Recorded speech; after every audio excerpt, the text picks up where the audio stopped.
Welcome back to Sound Opinions, the world's only rock and roll talk show. I am Jim DeRogatis, the rock critic for the Sun-Times. I'm Greg Cott, the rock critic with the Chicago Tribune. We are here with Tom Petty and his lovely wife, Dana. Tom, how are you? Hello, how are you doing? Thanks so much for coming in, Tom. It's a real treat. You could have just stayed home and watched pay-per-view tonight. Yeah, well, it's really nice to be here. Thank you for asking me. Absolutely. Thank you for coming to Chicago and doing these 5-night run at the Vic Theatre. That's a pretty amazing...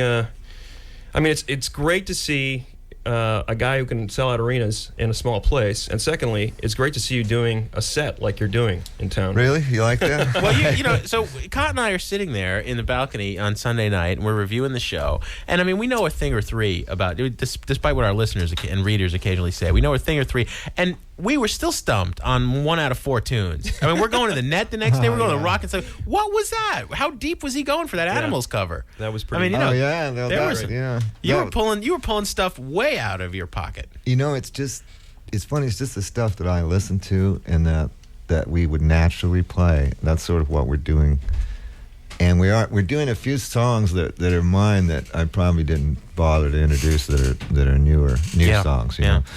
So. Where's Black Leather Woman from? That's mine. Oh, that's a keeper. Is that a new one or is that that's like a new one? We just wrote it and played it the next night on the Jay Leno show after just finishing the arrangement. We haven't made a record yet. Yeah. So it's a new one, Black Leather Woman. I like that one. Yeah, I do too. So I'd say about half that set was digging deep covers, obscure kind of Petty originals. It was not the kind of show you would play at a bigger place, I would assume. No. With a more hits emphasis. Yeah, when you have those huge audiences, it's almost unfair to not give them hits, you know, because it has to translate a long way back.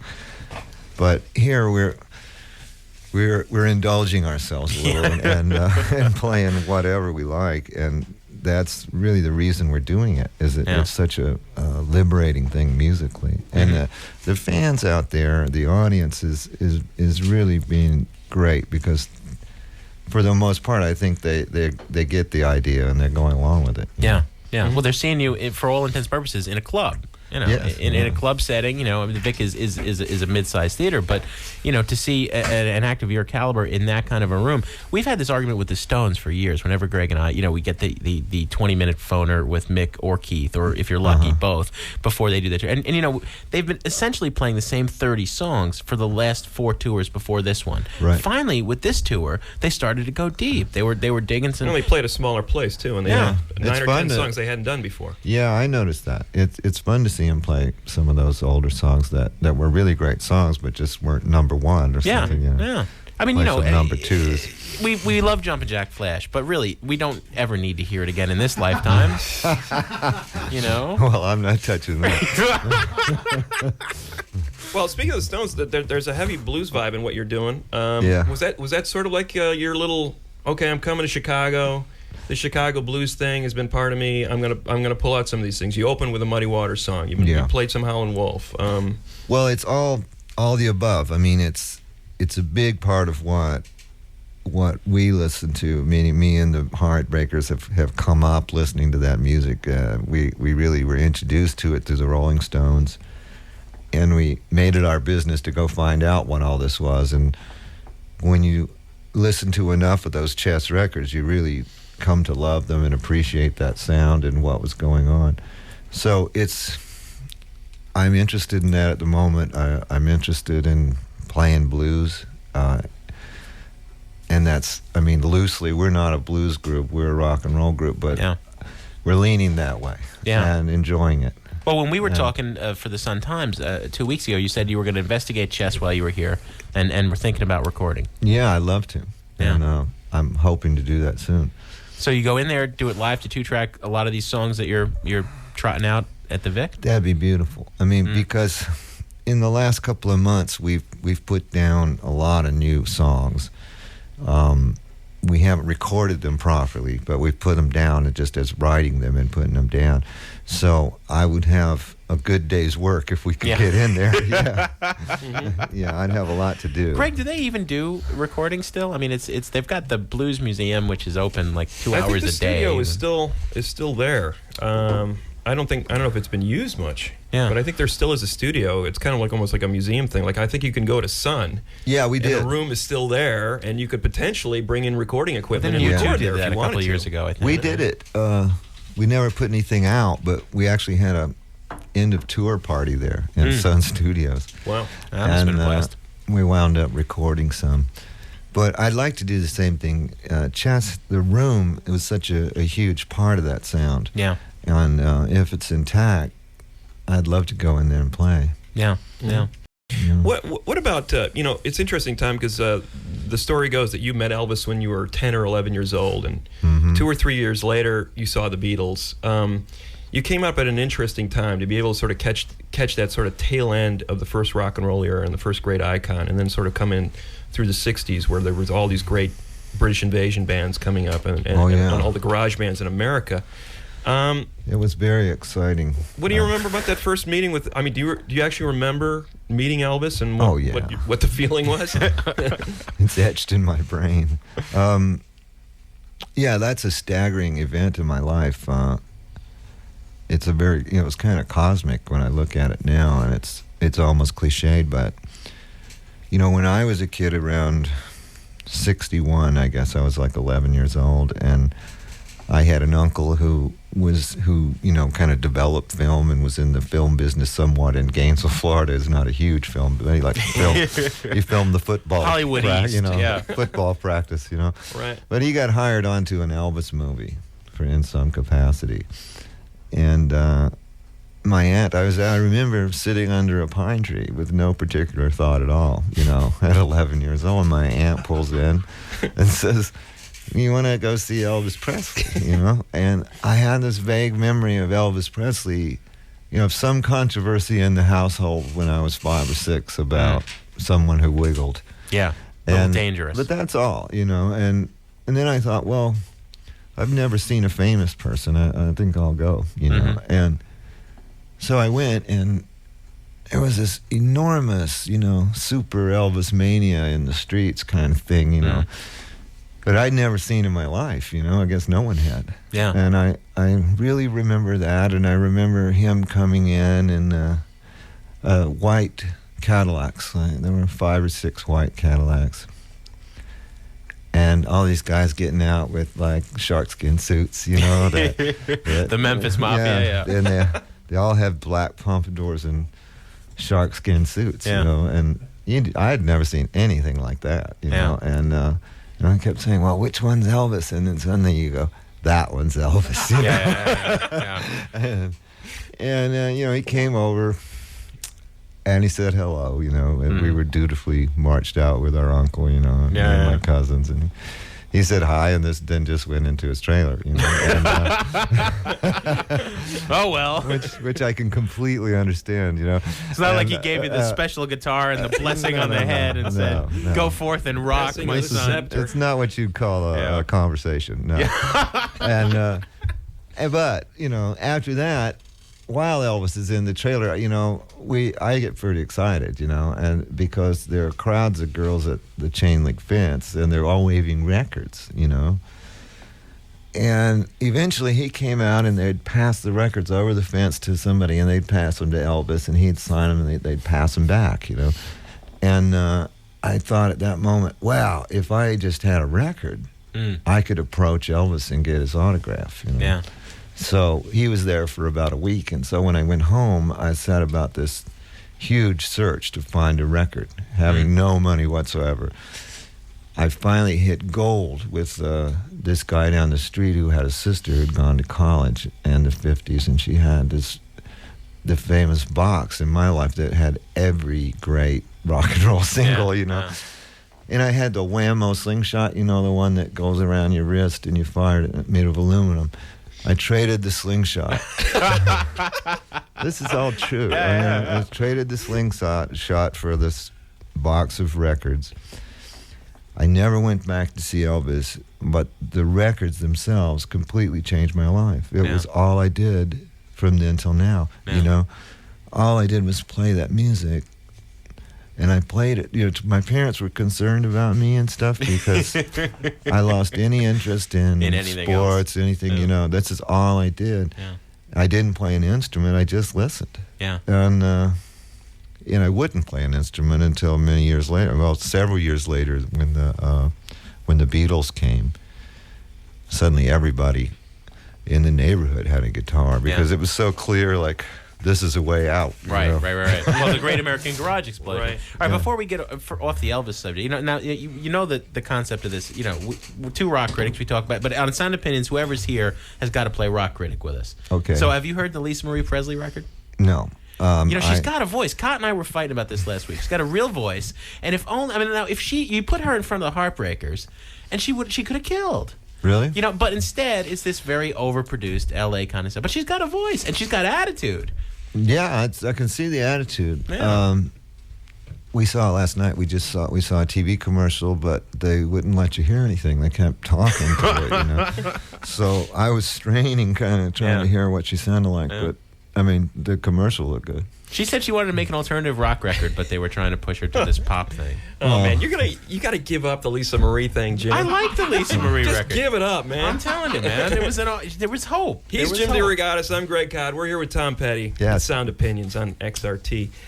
Hey, Tom, what about when the Beatles came along? Yeah. Did they blow away Elvis as far as you're concerned? Completely. Was it the whole new thing? Yeah, because I don't want to hold your hand. And I remember the same week he came out with something like Kentucky Rain or something like, it was Kissin' Cousins was his new single. I mean, it was really black and white.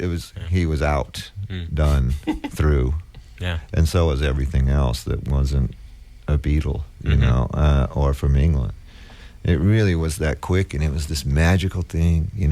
I tried to explain it to my kids, like, there was no music press, there was no way to tell us about it. Mm-hmm. But, a bicycle would pass you, and you'd hear Beatles Sunday night. Sunday night Beatles. Weren't even sure what Beatles were, but that's how everybody came to be watching it Sunday night. There was just some groundswell of on Sullivan. Yeah, and the whole nation was sitting there Sunday night, and things were never the same. Now, there's a story that goes, and maybe you told it once to me, but I want to figure out if it's true or not. Your dad was so upset with the fact that you were not doing well in school that some of those valuable records you're talking about got smashed because of that. He destroyed them one night. He just thought I'd lost my mind, and this was when you were about how old? 12. He was kind of a jerk, I mean, to be honest. I mean, it was kind of a jerky thing to do, but he kind of smashed them, and then my mom gave me some dough to replace them, but I bought all different records, Yeah, because you were moving on. Yeah, but it was a serious thing. They thought I'd gone kind of cuckoo. Do you think, Tom? Maybe I had. I was looking at the crowd around me at the Vic, and it's a well-heeled crowd. And there were some young people, which is really encouraging, but also a lot of older fans, because rock and roll still have that power. When parents have grown up, as you did with the Beatles or with Aerosmith and AC/DC, right? And I mean, does it still have the power to scare the bejesus out of people? And have we lost something when it doesn't? I think it has that power when it's done right. I see more of that in the hip-hop world these days as far as scaring the bejesus out of parents than I do in rock and roll.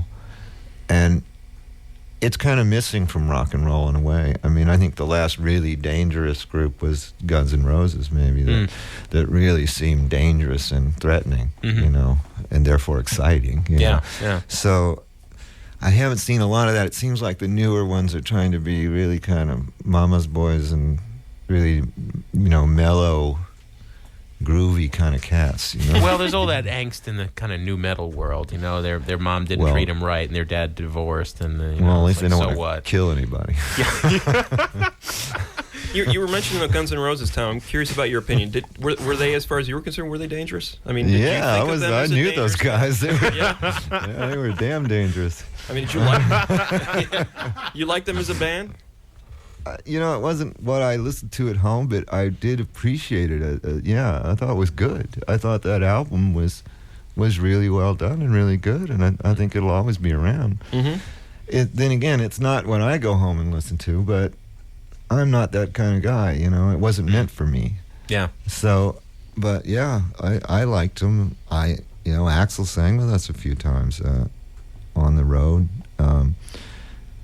And I thought they were like the last thing that I saw that would look kind of dangerous. Mm-hmm. And definitely were kind of scary in a way. Yeah. Well, so we're talking, 15 years ago? Yeah. Was the last time there was a dangerous rock and roll band? Well, I could be wrong. I mean, are we in trouble? Yeah. Are we in trouble? Yes. Let's not kid ourselves. We're in trouble. Rock and roll is... I'm hoping that there's some kid out there that's going to come up. I guess Kurt Cobain was scary. Was that after Guns N' Yeah, that was after. Oh, yeah. Yeah, that kind of ended the Guns N' Roses thing.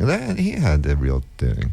Well, he had the button pushing thing. Yeah. He's singing a song about a rape in Polly, and when he would see in the crowd these kids who were upset, who were cheering along and mistaking his. I mean, he would go after that. And he really had music that was powerful enough to sway the direction of things. Yeah. And it's so rare that you're going to see that, I think. Yeah. But I hope there's another one coming. Yeah, yeah. Well, weren't you saying, I think there was a track, one of the outtakes that ended up on the box set that came out a few years ago, Playback. Weren't you saying that one of the tracks on here was directly inspired? Oh, yeah. By a Nirvana Come song? On Down to My House. We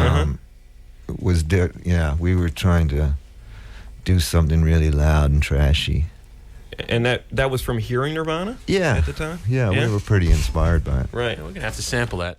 Yeah. Here's the plan for the listeners. We want to take calls from people, have you answer some listeners' phone calls.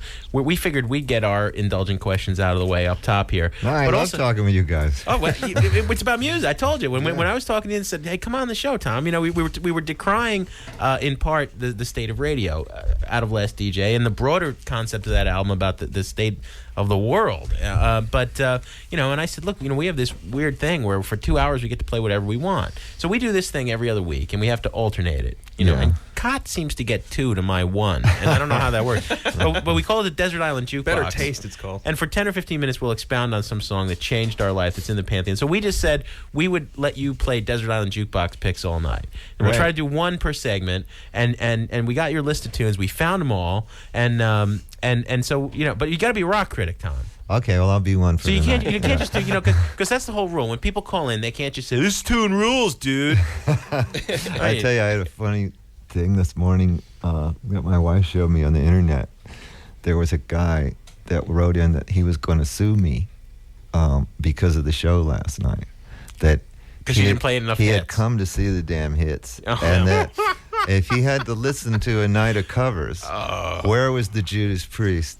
Where was the what were the names that were like all heavy metal bands? $50.50, buddy, and he played for 2 hours and 45 minutes. Your Honor, I like my $50 back.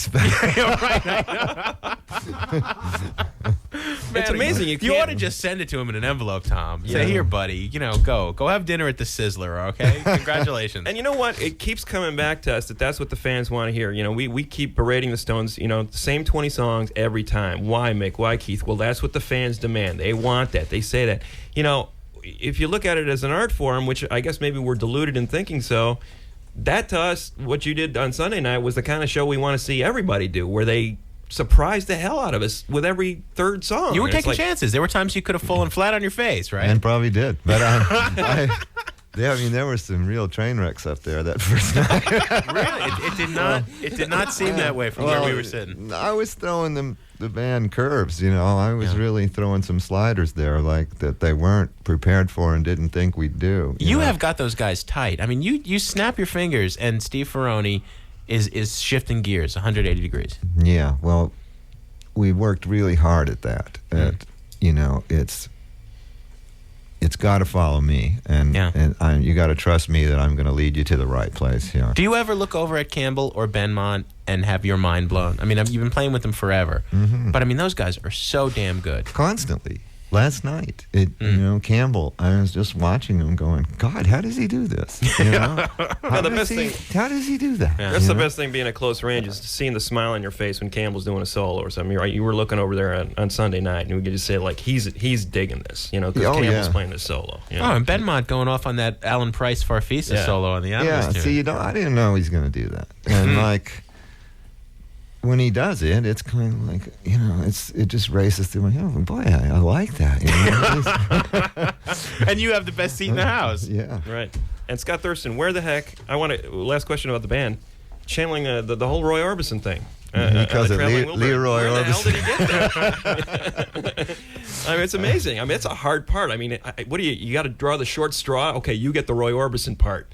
Yeah, and he well, pulled it off. he always gets that short straw. But yeah, he's a great musician. I mean, he is just a great everything he does. I mean, he's a really great guitar player, great singer, great harmony singer, harmonica, piano.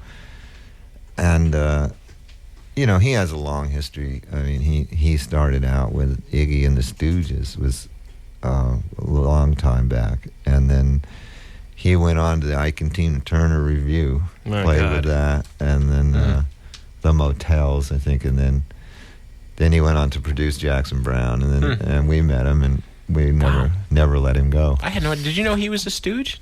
I knew about the Stooges. He was a late Stooge. Mm-hmm. Yeah, didn't know about like the James Williamson era. That yeah, I don't right. Yeah.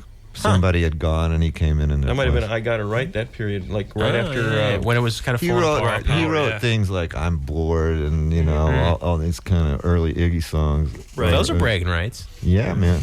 He's a killer. He's my Plus, he looks like Cheech Marin. Well, I won't tell him that. Well, when he sings. There's this look on his face when he's singing. You know what I'm talking about, right, Greg? Yeah. I mean, that guy is digging deep. It's almost like it's somewhere between ecstasy and pain. Yeah, he's gonna get it. I love that about him is that he's gonna die for me up there. He's gonna fall on that grenade. He's gonna get it. And, I'll see him over by Ron Blair yelling chords in his ear. Yeah, he's going to an A, then it's gonna be D, and that's really going on. It's gonna be D. Yeah. Bam, and they hit the D, and I love that about him. That I really do push him. But could you have done a stand like this before the tour that brought you to the United Center in December, or is it really doing the arena jaunt that got the band in the shape to be able to do this? Well, probably. I mean, it's very rare that we play a theater like this. We usually play pretty big shows, pretty big audience, So, I think that's where we play the most. I tell you what got us in really good shape is we finally, after being together for 25 years, we got our own place to rehearse, which we'd never had. I don't know why. But we never every had. Garage band in the world has a space. And we never had anything. It's the Clubhouse. No, we didn't have a PA. We didn't have nothing. Yeah. But they put us in a rented rehearsal room, and we'd rehearse and then go on the road. But we finally got our own place, and since we ended the tour in December, late December, and then in February we started playing 2-3 times a week. We'd go in and just play whatever, just to amuse ourselves, and we'd record it and then listen to it later, and that was it. So I think that got us pretty tight, and we're coming right out of that to this. So but now that's extraordinary, Tom. I mean, how few bands, the Rolling Stones have a corporate meeting and then they schedule in a tour and then they rehearse for 2 weeks. Yeah, well, we lived that way for a long time. There's going to be an event, there's going to be a tour. We came back from whatever part of the world we were in, and we rehearsed, but it's not the best way to run a rock group, I mean, I don't know, maybe it's because we're older now and we really treasure it more or something, but we love to just get together and play. And that hasn't changed. I don't, long to play with anybody else. I love to be in this group. Yeah. So we do it 2 or 3 times a week now. And this is a band that's used to, you were talking about them having to follow you, and you throwing some change-ups at them. You guys toured with Dylan in the 80s. And I was talking about T-Bone Walker, who was in Dylan's band for a while. He was in Dylan's regular band for a few years, and he was saying that Dylan would literally turn his back on them as he was starting up the next song, as if like, okay, see if you guys can figure this one out. Oh, yeah. Was it like that when you guys were on the road with him? Yeah. We played with him 2 years. We toured the world, all the way around the world. And, he would do things like that, like turn his back and do stuff. And you didn't know quite the way things were going to go. Yeah. But it was the best training. I think it did more to open us up and make us better musicians than anything I could have dreamed of. Was we really learned from a great master. It was like, it was really, I don't know how to explain it. It was such, you learned how to just get it, Yeah. and how you had to just make this thing happen. But it would happen because you were playing this great, great song. And if the song is great, it's really hard to screw it up, Any direction you go. Yeah, it's like getting a sound in the studio. You see all these people sweating over the sound and stuff. And like Duck Dunn, the bass player in Booker T once told me, he goes, well, did you ever hear 4 guys playing a good song, playing really good sound bad? They don't. Right. If the song is there, it's right. just microphones, Right. If you make the sound, the microphone will get it. Well, we want to get to this song, but I have one more question before we leave Dylan, because we collect Dylan stories. We've had Al Cooper on like 2-3 times on the show. He's got the best Dylan stories, of course, and we had the whole Blood on the Tracks band on the show once. So the thing Greg and I just can't get in our heads about Dylan is like, can you ever just say, "Hey Bob, let's go catch a burger"? Or do you ever just like sit and watch a dumb TV show and laugh with because we can't get in our heads like Dylan the human being. Oh yeah, well he is. I've done that sort of thing. I mean, I know him. Well, will he ever just like sit around and make a fart joke? Well, you know what I mean? Is he like a regular guy, Tom? He's not a regular guy, but he's how could you be a regular guy in that position? It's that I feel sympathy. It's not easy to go around and be Bob Dylan every day. Yeah, but as far as carrying that load, yeah, he's a regular guy in that sense. In that, you can sit and enjoy a movie or a joke. He's quite an intelligent guy, really. Yeah. I mean, he's very bright, and he's someone I'm still friendly with, So, yeah, I have a lot of respect for him, but I don't think he's that different from any other person, except that he's Bob Dylan, and that's a huge load to carry around. Like, if you're going to get gas, and you're Bob Dylan. I'm serious. Right. It's not as easy for him to get gas as it would be for the man on the street, Right. Because I've been with him to get gas, and I know what it's like, and I know why it'd be like. But, Bob, I think, actually does make an effort to be as normal as he can. Okay. You went through that period, though, with him where we're going to get to this song, but I got to ask. All right, one more song, one more question. No ads tonight. That's great, yeah. It's all on Warner Brothers. Yeah, normal wave the ads. It's all right. Warner Brothers will pay for it. Yeah, there you go. I hear you. We're waiting for that check. We're not a clear waiting for channel that check in the station, mail. that's all, That was you're a fan. You're a friend of Bob's, but also a fan. He was coming out of a rough period. I mean, just about every Dylanologist I know of says, that was a rough period for Dylan. Early to mid-'80s, you started touring with him. I think those Traveling Wilburys records were really key for him. He came out of he was in some kind of a slump, and it seemed like that snapped something out of him. I mean, did you notice that? Do you agree with that? I think so. I think we were the first group he had really come and embraced and played with as a unit. He had kind of not been playing much at that point. He'd been through his Christian thing and had kind of retreated in a way. And I think that we did the show with him for barmaid as I called it. But they and we got together and we rehearsed for 3 days and we did that, and then that night he said, well, would you like to go on tour with us, and let's go on a tour, me and you and the band, and I said, okay, sure. And that stretched itself into years, and then after that, the Traveling Wilburys. So,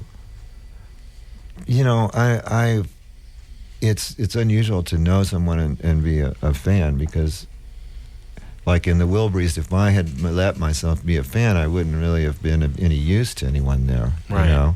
So I had to kind of put that to one side and look at them as my peers, Right. And I think they did the same thing, because they're fans too, and people are people. Yeah. Especially with a guitar in their hand. Yeah. Everybody's equal, right? Were you ever able to say to him, like, hey, Bob, pick up your game a little bit, or man, you're a little off tonight, or were you able to say anything like that to him? I don't know. Perhaps a little more diplomatically. I don't know if I can say that to Ben Tench, let alone It's interesting because Bruce Hornsby was telling me that when he came into the Dead, he was one of the few people that he felt like by being an outsider, he was able to tell Garcia, you suck tonight. Yeah, I know that situation where, I've been in that situation of where when you're honest, you're of much more use than being gaga. If you're in a situation where this music's got to be made, and almost like I said in the Wilburys, if I hadn't let that drop, where I wouldn't have been any use to them, so I had to. But I also made deep, deep friendships with these people by, though I knew them before, but it got pretty deep by just being so close and sharing that music with each other, writing with each other. Yeah. All right, we got to get to a song. We're going to be back. We got a lot of people waiting on the phone to talk to Tom Petty. We're going to get you in the next segment, 773-777-8881, and we want to play a Tom Petty track that was inspired by Nirvana. Yeah, as we were talking about it. That doesn't sound like Nirvana. Yeah. It's pretty rocking, though. Come on down to my house from Tom Petty and the Heartbreakers on XRT's Sound Opinion.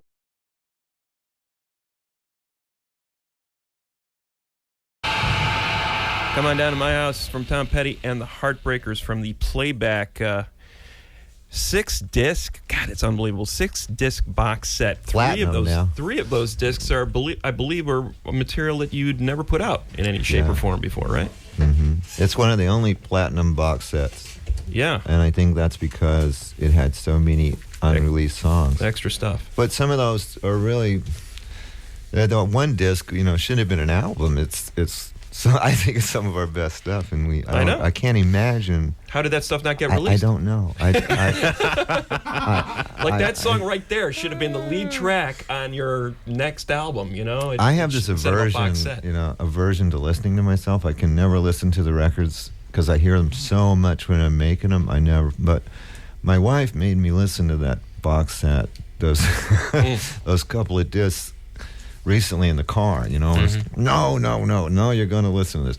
And I listened to it, and I can't imagine why in hell we didn't put it out. Yeah. Well, at least you finally got it out in some form, unlike Neil Young, who's got like a 73 box set now. That's been in the works a long time. Right. It's never coming. 1990, he's been talking about that. Yeah. All right, let's take a break. When we come back, we're going to shut up. This is rare on Sound Opinions. We're going to let listeners talk to Tom. And the plan is Tom's going to, radio sucks. There's no two ways about it. Sound Opinions being a rare exception.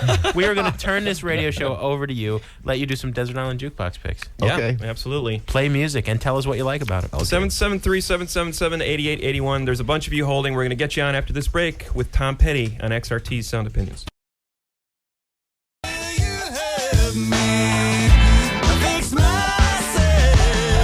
Talking to David Byrne on Sound Opinions. You're on your second tour this year. You've put out a solo record. You're running a record label, Luaka Bop, and you're publishing these books. You're also married and have at least one child, right? Yeah. So you never sleep, right? Actually, I do sleep, but I have, oh, geez, sounds so pathetic. I have hardly any social life, but I'm going to sort that out. See how easy things can break. Welcome back to Sound Opinions. I'm Jim DeRogatis of the Sun-Times. My partner is Greg Cott of the Tribune, and we are talking to Tom Petty. Hi. It's WXRT Chicago. Tom, David Byrne said he had no social life. How about you? How's your social life been, man? You're asking with his wife sitting here. That's not fair. Sure, why not? We always struggle to have more.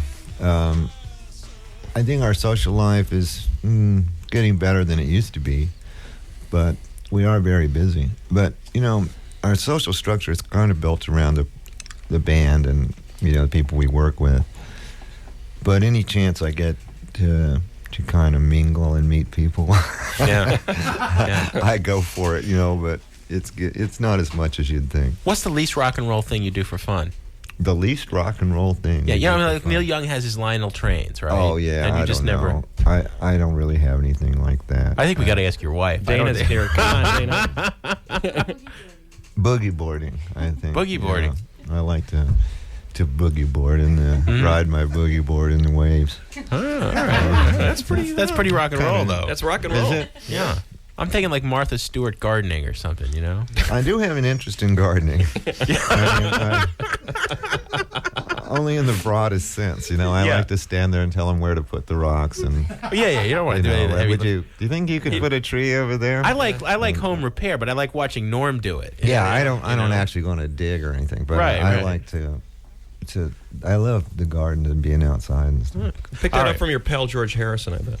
Oh, he was far better than me. He actually dug. Yes, he had a bulldozer. He'd say, "Come to Maui with me, and we're gonna. I got my new bulldozer, and I'm gonna clear like a path through this. You know." I'd be like, Would he George, actually drive I'm the not bulldozer? going to Maui with you in a bulldozer. What? Would actually do that? Would Harrison drive it? Sure he would. He'd get right on the bulldozer and clear, and go through the jungle and clear space to build a shack or whatever he was doing, or he'd build roads and My God. he was nuts. That's cool. Yeah, he loved the garden and he knew the name of every flower and every plant you walk by. So did he grow like really great weed? No, he didn't. Because I've heard, actually, we interviewed somebody very close to McCartney once, and they said McCartney had 2 full-time botanists who were just devoted to growing his pot. Well, maybe, but to me, that's the definition of success. George wasn't really a pothead, He wouldn't say no necessarily, but only on occasion. And but he really loved flowers, Yeah. I mean, he walked by. I remember we were going by some plant once, and he said, "Tom, look at this." Because I have pictures of these in my wallet. Wow. That's so uncool that it's like the coolest thing ever. That's the thing. All right, when calls. you're a Beatle, you can do whatever you want. Yeah, right. You can do anything. Mm-hmm. How do you know when you've written a really good song, Tom? Like Black Leather Woman, how do you know? It's like, okay, this one's a keeper. Because it feels good to you, This just feels really good, and I'm not embarrassed to sing it. I can sing it with confidence and feel good about it, and it does what I want it to do. When I hear it, it takes me somewhere. And it's very hard to define, but you do know when you just wrote one, I mean, you really walk on air for a day. Yeah. And it's like, oh, God, God, that feels good, you know. But if you set out to do it, you can never do it, you know. Right. So it's kind of nerve-wracking waiting for it to happen. Can't force it. Yeah. When was the first time that happened? What? You were walking on air after you thought, I've written a song that I'm going to be pretty proud of. I think American Girl, when I wrote that, and I think in the same week I got American Girl and Breakdown, and I knew they were both really good. That's a good week. It was a damn good week. That was a damn good week. And I knew that those were good songs. I didn't know if it was just because they were mine and I was way biased, And then the rest of my life I've tried to get outside of that and not be biased. But it's so hard, because you have them, like people describe them like they're your children, and that's not quite true, but they're very important to you. A little bit of you goes into them, so I never take them for granted. And it's just lovely that somebody else besides me wants to hear it. I'm still amazed by that. Mm-hmm. Let's talk to Peter on line 1.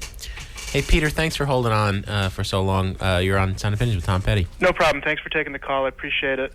Tom, thanks for what you're doing here in Chicago this week. I got to see the show last night, and it was a real treat. Thank you. Here's my question. One of the things that your new record has me thinking about is the price of concert tickets. And we've got bands like the Stones and CSNY charging hundreds and hundreds of dollars, which is obviously outrageous. But what's happening is more and more we hear artists like yourself using those ridiculous prices to argue that your $50 tickets are reasonable.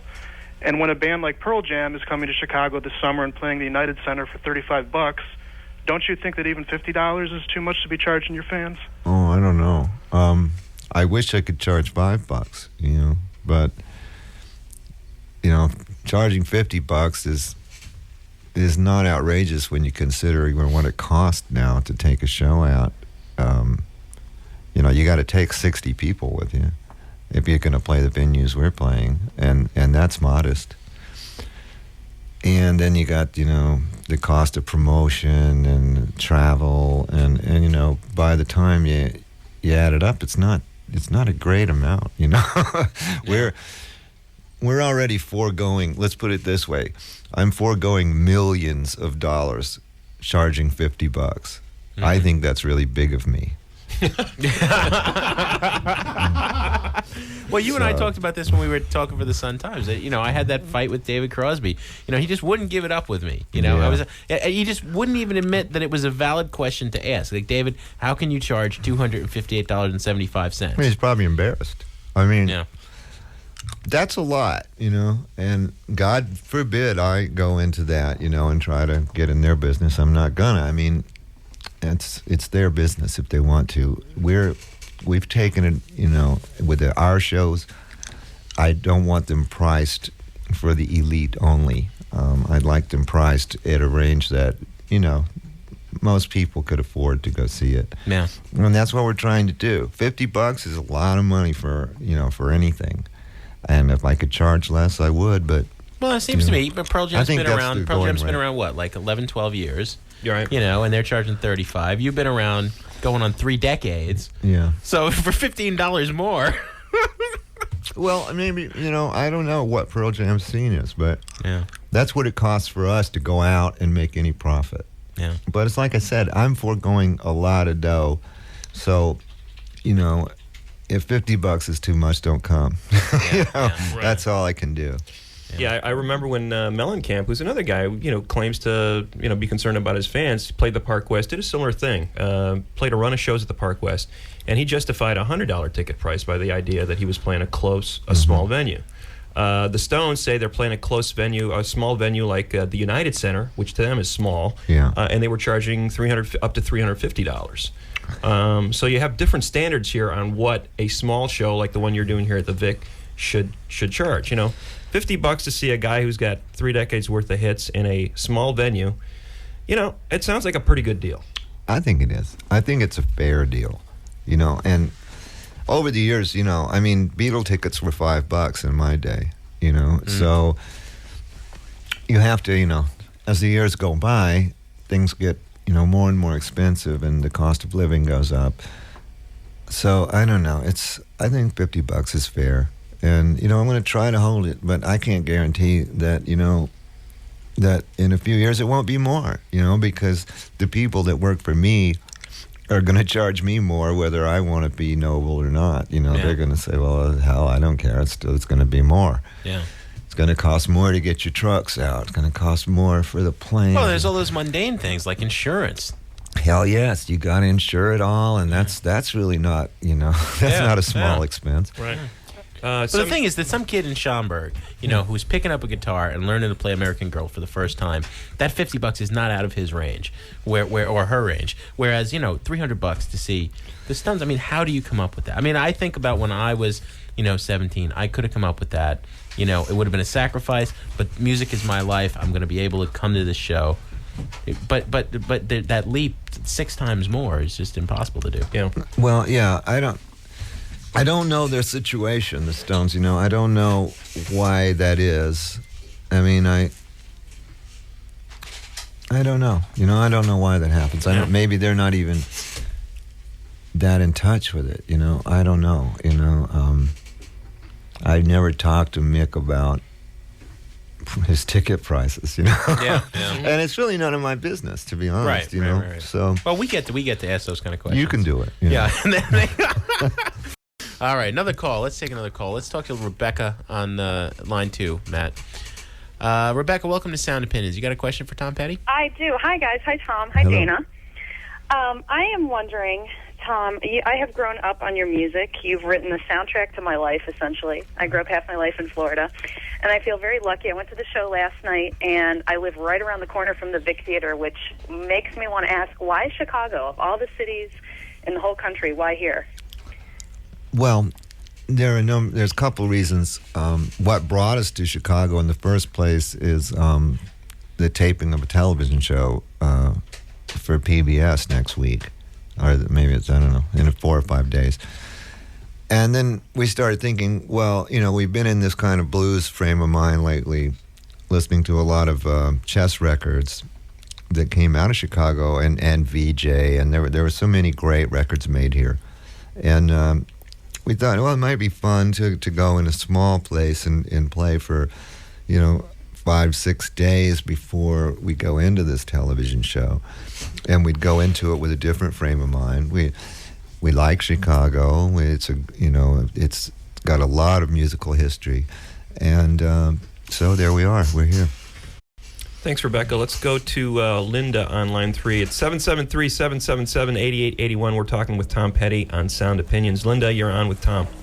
Hi, Tom. It's a true pleasure to say hello to you. Hello. I'm 36 years old. I've been a fan since age 11. I would like to know, having been so successful for decades, is it easier or more of a challenge to write new songs? I think it's more of a challenge because, after you've written 100 songs, you've used up a lot of chord changes. You start repeating yourself. Yeah, you start looking, but the best thing I can come up with is to just go wherever the wind blows me, and songs just keep appearing. It's not like I don't work office hours trying to do it, but fortunately they keep appearing. And is it harder? Yeah, I think it is harder to, I'm 52 now. It's your life becomes a different life. You're a different person, The guy that, say from the guy that wrote American Girl to now, I'm quite a different person. I live in a different world. And like everyone else, I've grown up. I maybe grown up in a different kind of life, but I've grown up. And so the songs, will change with the person. So I'm just glad they keep coming along, and I love to do it. But I think it is harder because I'm not as driven as, say, when I was 25. Yeah. Mm-hmm. All right. Let's hear Linda. from Tom Petty, the fan. Let's do this Desert Island Jukebox thing, Tom. So you gave us this list of tunes, apparently handwritten. You like this idea, huh? Yeah, I scratched them out on the plane coming That's in. cool. I've already sold that on eBay. Thanks a lot. Okay. Now you got to give that to a charity or something there, Spiegel. No, that's mine. You kidding? That's the coolest thing I've ever seen. Matt Fingers Spiegel. Well, it's his. Let him have it. So pick one out, Tom. We got, What do you want we got to your play? list here, and let you us got know it what right here. you want us to play. You got the first choice here. Okay, well, let's start with Whippin' Post, man. All right. Don't want you All no 17 more. minutes of it. Allman Brothers, yeah. Don't want you no more. This song still blows my mind. This arrangement and the whole changeover, and the Whippin' Post is sort of cliched song. Listen to it again. It's amazing.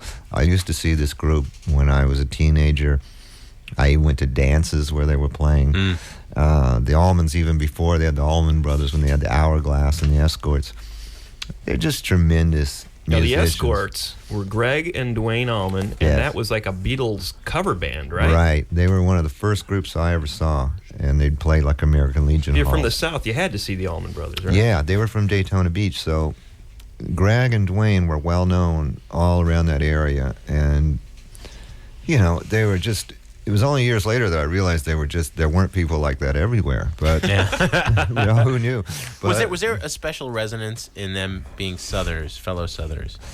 we didn't think about when I first saw them. Being Southern wasn't as important as being British. It was more like in the early to mid '60s, like after say Beatle era, Stones era. That was going on such an intense way. Nobody brought up the South. It was only. Say the early 70s, like 69, 70, you started to see that southern side of them. And they really promoted that, and they made it. They figured it was a hook. It was a hook. Yeah.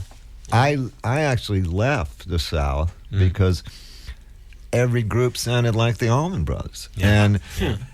And being there, you were going to have to sound like that to get any attention, Right. And though we really respected the Allmans, it wasn't what we wanted to do, Right. And so we moved to Los Angeles. just to get away from it, you know. But it's funny now that it really resonates with me when I hear it. Yeah. I love that first album they did. So this song is a great piece of music. So check it out. Tom Petty's Desert Island Jukebox pick, Whipping Post by the Allman Brothers on XRT Sound. We were stumbling around for the right song. Yeah, that's the one I meant to play. Not Mike Cross the Bear. Yeah, I'm not Mike Cross the Bear. So the Spencer Davis cover. Though I love Whipping Post, but Alzheimer's is setting in, and I forgot. That, that's all right, Tom. Freeform radio. That's what we're doing. He's That's the whole last thing. DJ. He's allowed to make yeah. music. Yeah, well, I've got kind of a free-form mind. We're the penultimate DJs, and you're the last DJ. And the thing is, it's our show. We'll play whatever we want. Okay, you Thank play you. whatever you want. So that was the version you would think they would start with that Davis song and then segue into Not My Cross to Bear. It's incredible. The whole album's amazing. So every kid in Gainesville had that record. It came in the With a mail. guitar. Came in the mail, like everybody had it. You had to have that, and an ID. Yeah. All right, we got to take a break. We got callers on the phone hanging on. We're going to put you on with Tom Petty right after this. More calls after 773-777-8881. Give us a buzz. And Tom's going to do some more Desert Island Jukebox pixes on XRT Sound Opinions. Tom Petty, guest DIJ, Desert Island Jukebox DJ here tonight on Sound Opinions. I'm Greg Cott of the Chicago Tribune. Jim DeRogatis of the Chicago Sun-Times is my Tom Petty colleague. of the Heartbreakers. Yeah. An amateur rock critic, because Yeah, I'm everybody. telling you. Hey, before we forget, we got a good show next week too. We do. We're on like a heck of a run here. We should be syndicated. We should be. We should be syndicated. We should be repeated. And after Make a 4 note, and 3/4 years here, Fingers, make a note I think- to speak to the program director I think we about that deserve immediately a after the show. raise too. Don't you think, Matt? Don't you think? At least I do, yes. Yeah, we have Daniel So, Lanois. Tom, what do you think? Syndication and a raise? I'd hire him. Okay. Yeah, thank you. There you go. That's a ringing endorsement. For what? I don't know. But Yeah, right. I'd hire him. We sat down in Texas with Daniel Lanois for an hour or so, and we're going to take him through his whole career and Indeed talk we about working with Dylan and his new solo album. That's next week. That'll be fun. Now we got Tom Petty. Booker T and the MGs, by he's the way, having was fun. what we were playing on the way in. Tom's got a whole list of songs here that he wanted to play tonight. That was a little bit of Chinese checkers from Booker T and the MGs. Booker T and the MGs, okay. Memphis Soul, Yeah, Stax Records. one of the best groups ever. Booker T and the MGs. Deceptively simple. Like when you hear it, it sounds really simple sometimes. But try to do it, and the groove is just so deep, and it's very hard to be an instrumental group and to hold the listener's attention. But they're really special. And of course, they all went on to play on lots of hit records and things like the Wilson Pickett stuff and all the Stax. They were kind of the house band at Stax. Right. But I love the bass, and I just think Al Jackson's the best drummer that ever lived. Yeah, really underrated. But God, he's amazing. Define that whole behind the beat style. drummers. Here's a little always bit of talk about him. Booker T with Al on drums. So let's take a call or two, and then Tom's going to do another Desert Island Jukebox pick. Lisa on line 1. Thanks for holding on there, Lisa. Hello? Hi. Hello. Yeah, welcome. Thanks. Hi. I was at the show last night, Second Row Center. It was really great. Thank you. Yeah, I've noticed, though, a theme of reality and the dream world or dreams in your music. Yeah. And I guess I'm primarily thinking of It's Good to Be King, where I think that dichotomy can really be seen in the lyrics and the music. And I was hoping if you could touch on that. On the dichotomy. Yeah. That's such a great... See, Tom, Anytime we breed rock critics here on this yeah, show. Nobody's used the word seminal yet or galvanizing. I really don't know what you mean. Fundamental disconnect I between the hate artist to and the admit rock critic. I don't even know the word, but tell me again what you mean. I'm sorry. Well, I guess I've noticed throughout your music where you talk about dreams and then you kind of talk about being in reality, and I really like the song "It's Good to Be King," I see. where it's kind of like that fighting. Yeah. And maybe I've just listened to that song too much, but I can like in the beginning. You're gonna think I'm a crazy fan now. Kind of have like a harsh piano, which I guess in my mind symbolizes kind of reality, and then you have like a beautiful orchestral part, Yeah. which is the dream world. Well, But I guess that's what I'm going at. Well, it's not really dumb. That's okay, and I'm glad it hits you that way. It'll hit somebody else another way, But dreams, reality, who knows? You slide back and forth all the time. But I can't explain it to you, and I'm sorry. But I love that you get that, and I love that you're listening that that attentively, is great. People don't.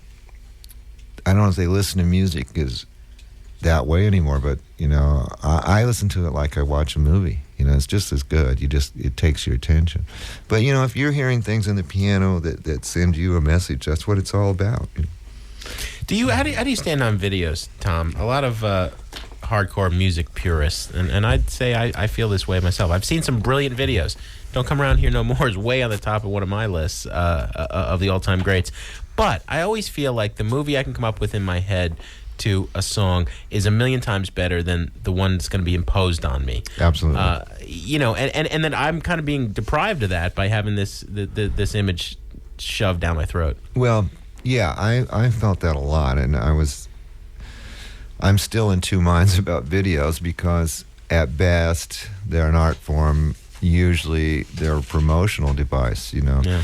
So the video as an art form, I think, died long ago. There was that period in the 80s where it was kind of vibrant, and we were all trying to make a great video for the sake of making one. What can you do with this form? But the truth is, the one that's going to come in your head when you listen to a song is going to be better, and it's going to evolve and change, and one day it'll be a nostalgic film, because you'll remember what you were doing, where you were when you heard that song, but when you hear it, for the first time, then you got a very current movie. But I don't know. I agree with you. I don't like to see it so pinned down. But the funny thing is, like, you mentioned Don't Come Around Here No More. I cannot play that song without thinking of the video. Yeah. I can't hear it and not think of Chex and Alice and Rabbits or whatever it was. It's like, isn't that weird? I mean, it so stamps the thing that it's, I don't know if it's good, Did you collaborate with the director on that? I mean, was that something so that was kind of your idea in a way? Yeah, me and Dave Stewart, being in the space we were in at that time, that's what we came up with. It's like, let's, Dave wanted to sit on a hookah and smoke or sit on a mushroom and smoke a big hookah. That's what Dave wanted to do. Wouldn't this be fun if we got to do you know that? what? I'd like to sit on a big mushroom. This is what he was saying. And that's true. And so it came from there. Like, how can we arrange for Dave to sit on a mushroom? And it went from there into the Alice thing. So, I don't know, videos. I mean, I think anybody with anything going on, like really going on, is not really in the video world. They're veering away from that. Yeah. Mm-hmm. Let's take a call from Deb on Sound Opinions. Deb, you're on with Tom Petty. Hi. Hey. Hi. I was there Sunday, and you guys were great. Thank you. Thing is, you talk a lot about the current state of music, and I have to agree, but have you ever considered producing? Well, I've considered it. You know what? To do it, it takes so much to do it that I just don't have the time or the soul to sit down, because you really have to give your whole soul to that thing, to that artist, to that record. And I don't know if I got enough to go around after doing my own stuff. So, I'm kind of exhausted after doing my own stuff. And so many times I've been approached to do it, many times I've wanted to do it. And I'm very annoyed with producers that I see doing 4 and 5 records at the same time, because it's not fair to the artist. The artist, this is really important to that artist. And I think if you're going to be a good producer, you got to get on board with that artist and really live in his world until the whole thing's done. You know? And you can't dip in and out of it, go away and do a Heartbreakers show and come back. It wouldn't be fair, So maybe if someday, like if the band leaves me or something, I'll do that. Well, Greg and I say someday we're going to retire to the copy desk, and so someday you'll retire from the road and maybe go. What's the best young band you've seen in the last year or two, Tom? I don't know. I haven't seen any. I don't know. You've been on the road a lot. That's the thing. You've been touring a lot get the opportunity to see anything. I'm moving so fast. So, the last band that we really liked was Radiohead. That we thought, wow, this is this is heavy stuff. You know, Yeah. these guys are terrific. You know, New one's good. and yeah, so you know, I don't know. I'm not as current as I should be. Let's play another Desert Island Jukebox selection. You wanted to... Oh yeah, The this Zombies. is by the Zombies, and the Zombies were this group in the '60s, if you don't know, and they had a couple of hits here. She's Not There, and Time of the Season. Time of the Season, and Tell Her No. Tell So Her they No, had yeah. they had a few, and this is one that should have been a big hit, called Whenever You're Ready. So we're gonna spin that for you. An And XRT. buy a Zombies record; they're really good. By the box set. Greg was doing a Desert Island Jukebox, Yeah, raving about this Talking box to set. Tom, I said, I It's don't think there's a terrific. bad track on the whole thing. No, it's a great which box. is an amazing testament to this band. Check it out. From Tom Petty's Desert Island Jukebox on XRT Sound Opinions. That's the Zombies. Whenever you're ready, Tom Petty's pick for the Desert Island Jukebox in this segment.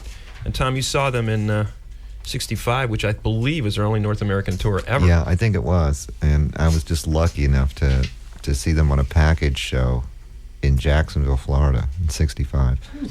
And God, they were great. You know, just the whole band was great. You know, the singer was great. And Colin piano, Blunstone. the bass. Yeah, Colin Blunstone. What a wonderful singer he is. And Great Rod name, Argent, too. Rod Argent was on piano, keyboards, yeah. and Chris White, I think, was the Chris bass player, White who was a the really good bass player. Yeah, Paul Atkinson, the guitar player, later went on to.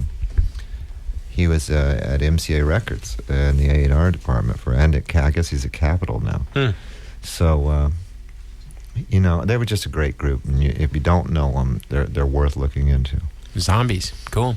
All right, Sean Campbell, our intrepid associate producer, was trolling the message board. We had a whole bunch of posts. What's on soundopinions.net? Any questions for Tom? Yeah, there are a lot of questions out there, and this actually, puts an end to the lie that we don't read the questions on the message We board. read the message board.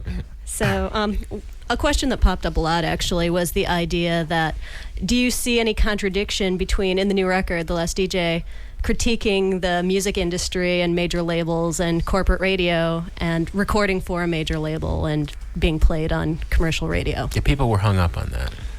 Well, if I don't, you're not going to hear it. You know, I'm not going to quit my record company to make a point for you. You know, you know, all I'm doing is raising the question. I'm not trying to be a know-it-all here. I'm just raising the question.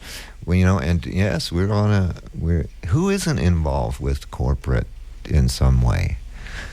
You know, Fugazi. Yeah. You know, and you know, if you want to be heard, it's, you know, I think you're going to have to. But you know, am I going to quit my gig to make a point for the world? No. You know, I'm not going to do that. You know, but I just want the records to be heard. And when this idea came up to me for The Last DJ, I was signed to a major recording contract. You know? So if you're going to hear it, that's the way it's got to be. So yeah, is a contradiction, you know. I don't Did know. anybody at the record company ever come up to you and say, Tom, are you sure you want to say this about radio? Are you sure you want to bite the hand that feeds, Tom? You know what you're doing. I tell you, I'm so kind of dumb that I can't overemphasize how much I didn't think about it. You know, I thought I'd written, you know, a work of fiction. There's only one song in that album that mentions radio at all, you know. And in my mind, I was writing this metaphorical thing, you know. And so there's a story, you know, The Last DJ, about this guy who's frustrated that he can't play what he wants, and he moves down to Mexico and finds his freedom there. And it was supposed to just be some kind of metaphor for, you know, vanishing freedoms that we have. I, honest to God, thought Clear Channel was a concert promoter. I had no idea they were in the radio business. Right. I mean, that's, maybe I'm, you know, shut off from things.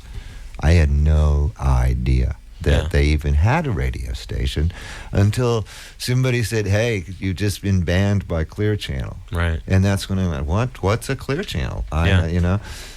So, you know, if I wrote a fictional song that worried someone enough to ban, then I must have really, you know, hit a vein here, you know. and whoever is upset by it is naming themselves. No, I didn't point them out. Right. I wrote a fictional story, and there's no. Well, here words, we were talking an hour ago about the power of rock and roll to still frighten. And it certainly can still frighten corporations, can it? I mean, they think, one of Clear Channel's things is everybody's for sale. Pay you enough money, you can get anybody to reunite, get them to hang any sort of banner on their foreheads, and that's not necessarily the case. Well, I don't know the people at Clear Channel. I know everyone assumes I do, but I really don't.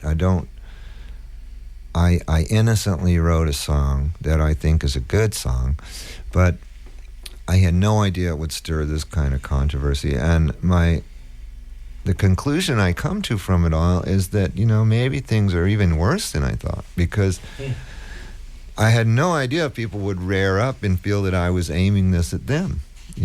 And now I'm being, they're pointing fingers at me. Oh, whoa, you're on a corporate record company. Well, hell yes, I am. You wouldn't. Well, we're on CBS Infinity, which is the second largest radio conglomerate after Clear Channel. It's very hard. Look at! Can you believe the crap we get away with in these 2 hours? I mean, it's very hard, to do anything these days and not be linked up to some corporation in some way. Right. That's the point. Right. We're all in this together. And either we'll find a way out of it or we'll adapt our lives to live with it. I give you credit for even raising the issue. To me, it was the great white elephant sitting in the corner, the pink elephant sitting in the corner of the room, and everybody's staring at it and pointing at it, but nobody's actually talking about it publicly. They're scared to. They're scared to raise that issue because, I'll be looked at as a hypocrite, or I'll be looked at as selling out my business. I don't want this heat. I don't want to die for you guys.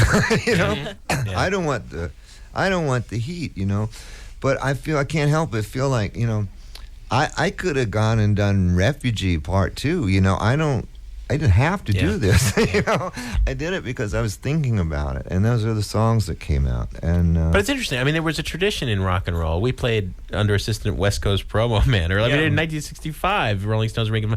Look at Pink Floyd. I mean, they were recording "Have a Cigar" and "Welcome to the Machine" actively, on a major label, having sold, for a long time the #1 selling album of all time in rock with "Dark Side of the Moon," and they come back and they make fun of the whole machinations that had just made them filthy rich. Right. And Rick Wright bought an island off the coast of Greece, for God's sake. And they're making fun of the record company. Right. Well, you can't help it, but it's not as much the record company as the corporation the record company is owned by.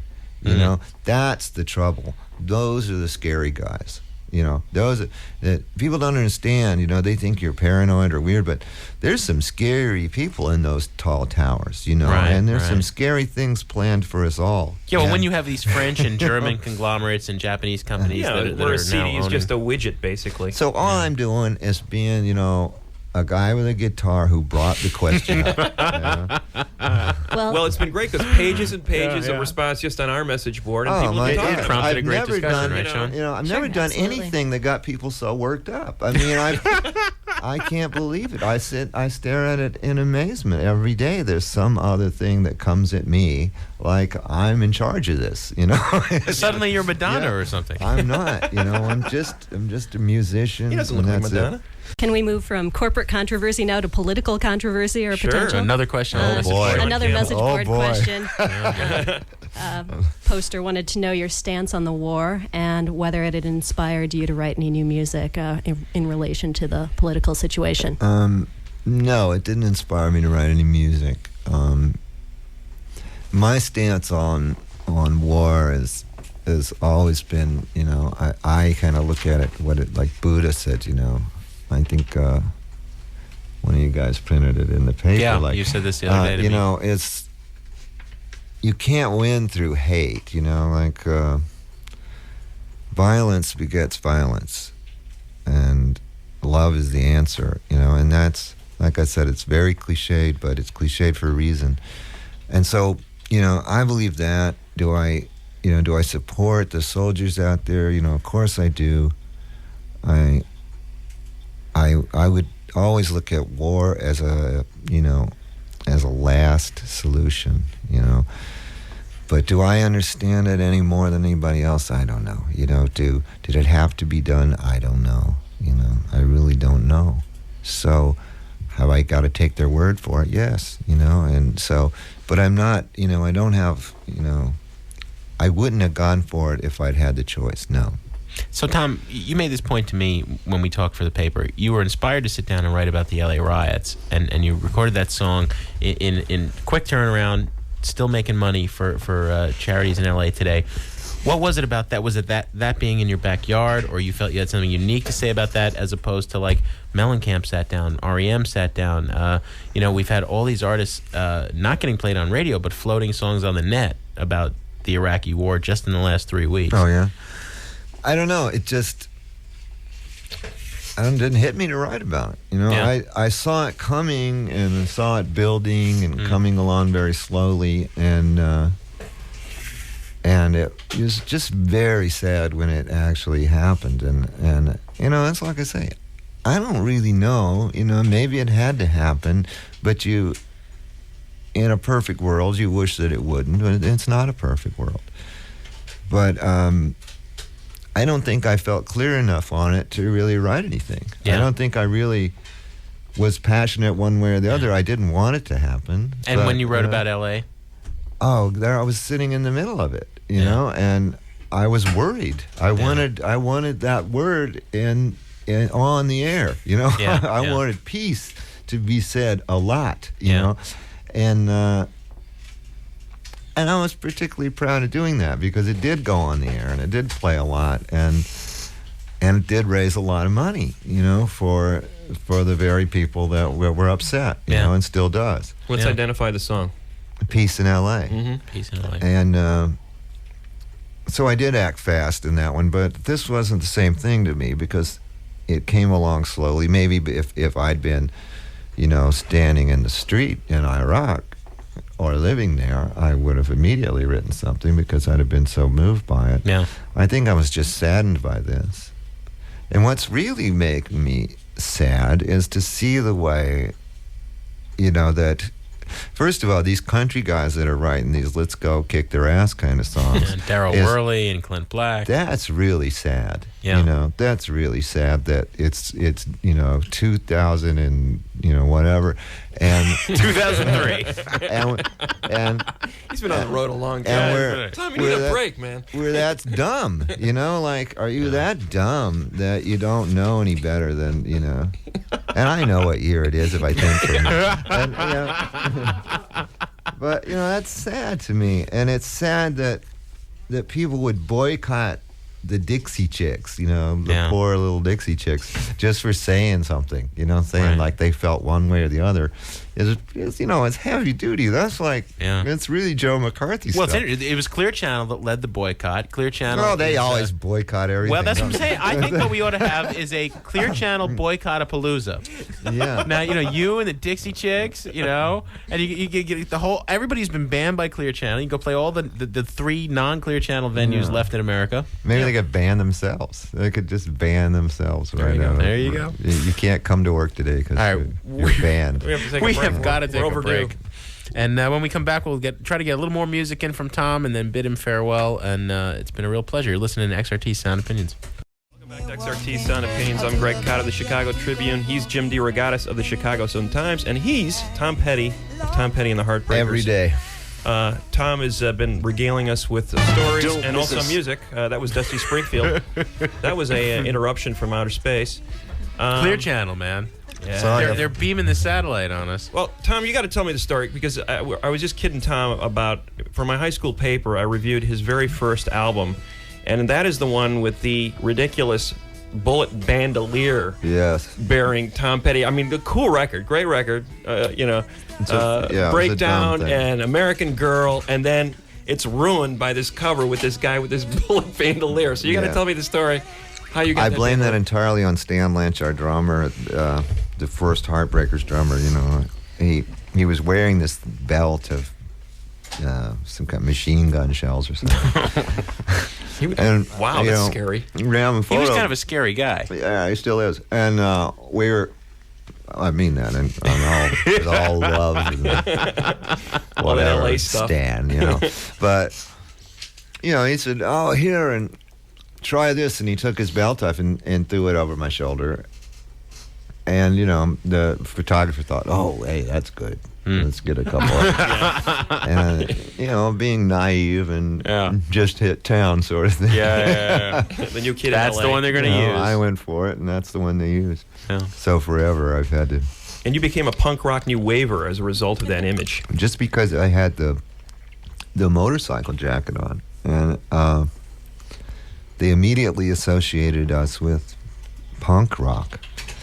And there's even a record somebody showed me that came out in 76 or 77, that one side of it, it's from, some Scandinavian country or something, and one side is Ramones and one side is us, Wow. As if they had, So, and they put us on tours with, But there was there was a similar value. You guys were stripping away the elaborate. You were getting back to a basic rock sound, the basic energy. We all had the same sort of romantic notion about, making things pure again in the world of rock and roll.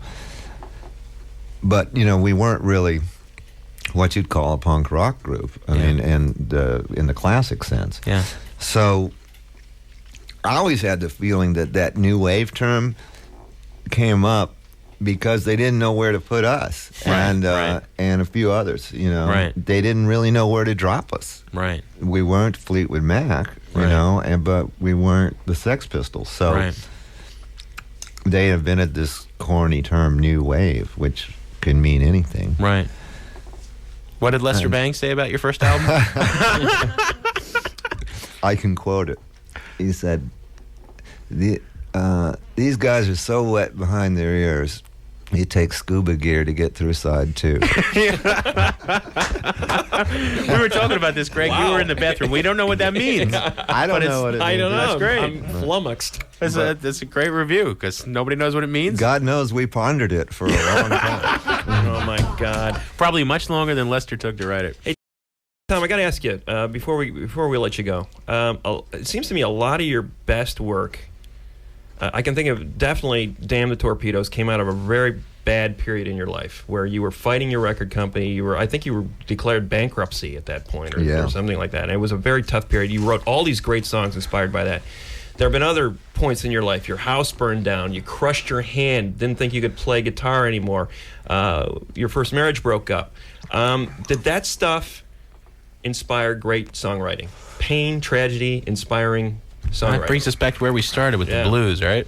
I think it probably does. I think it probably does inspire you. I wouldn't advise anybody to get into a bad situation to do it, But I think if you're an artist in the first place, that if like say someone lights your house on fire with you and your family in it, it's going to creep into your painting, like you might paint a different picture than you would have, a day earlier. So yes, I think songs come out of it, though I don't think, and I've thought about this a lot, I don't think you have to suffer in order to do this and do it well, But yeah, it does come out of that. Yeah. But I really want to believe that you don't have to do that. Well, that's that whole romantic notion. I mean, that's what's caused so many stupid people to kill themselves in this rock and roll world. There's nothing romantic about dying for rock and roll. Yeah. What was it? John Lennon had a quote about Sid Vicious. Did he die so that we might rock? You know. Yeah. It's very on the money. And it's a myth that perpetuates. I mean, even Cobain, as smart as he was, I sat with him in that house in Lake Washington where he killed himself. I mean, he's a brilliant guy, and I didn't think he bought into that. And then in the end, he winds up doing exactly that. Yeah, like if you buy into, that there's something romantic about self-destruction, you're just being dumb. I mean, you're not being particularly hip. It's just dumb, Did you find that you would write immediately after these tragedies hit? I mean, was it therapeutic to write about it, or did you have to give it some distance, some time, before you could really sort of deal with some of this hard stuff that's happened in your life? I think it might have been therapeutic, though I didn't know I was doing it for that reason when I did it. And I do think that I wrote those things in retrospect more than at the moment. You know, songwriting is a funny thing. You can't really. It's a very hard thing to explain, and I bet it's different for everybody. But it's this kind of cosmic thing that just happens. You don't really know why. There's no particular formula I have to do it. It'll just appear, you know, and hey, there it is. Or it's something that, you know, a little bit will appear and you'll work really hard at making the rest appear. So, I don't know. I always had this saying, like, you know, when you start talking about your music, the bullshit meter goes way up, you know, because you're asked these really intelligent, intellectual questions about something that just happened to you, you know, that just, like, you know, hell, I was sitting in the bedroom last night and I wrote this thing. Yeah. And now people are asking me intellectual questions about it, you know. Right. So it isn't like I set out to do that, but I'm glad that people are that interested, you know. It's made a very nice life for me. Well, us too. I mean, if we didn't make up some intellectual nonsense about your songs, then well, I don't mean that. I don't mean it's nonsense. Because like that girl who was calling before, I mean, she had that whole thing. She wanted her job. Reality she had I think she had a whole theory about her job. But see, there again, I don't know what she meant really. But well, just go with it. But she's enjoying it. You know? She's having fun. I'm not going to slam the door on that. You know? Yeah, see, The Last DJ is a postmodern, ironic take on the It's WXRT Chicago. We're running overtime. Tom, we want to get one more Desert Island Jukebox song out of you before one more song. We told you we'd give you a radio station to play with. All right, let's lighten up and play. We'll play "Money" by Barrett Strong. Sounds good. Why this one? Because it's just such a damn good record. It sounds so good. Now, you prefer the original, the Barrett Strong version, because Lennon's the Beatles version really, on the Beatles record was amazing. That's a really great version. And the Kingsmen had another version that was a hit. There are a lot of versions of it. This is the first one. For that reason, it's sort of interesting. But it's just a damn good record. It's almost distorted, the sound, and it's really terrific. And when you hear it, you can see why the Beatles and others picked up on it. Yeah. All right. Barrett Strong on XRT Sound. Barrett Strong. Oh, that's great. I love to hear that piano. Tom has played two artists that you've done as Desert Island Jukebox picks. You did. Oh, really? You guys? If Benmont is ever out a gig, Tom, I think you got to give Mr. Cott a call. Yeah, he can beat the 88s. Well, he claims. He's never showed. Spiegel and I have invited him numerous times. More a Ravel. Mom's Chopin lessons guy. paid off. Yeah, they paid off. Yeah, and that's why I'm a rock critic. See what happened? There you go. Well, this has been one of the all-time treats of Sound Opinions, having Tom Petty here for 2 hours and having him in Chicago all week.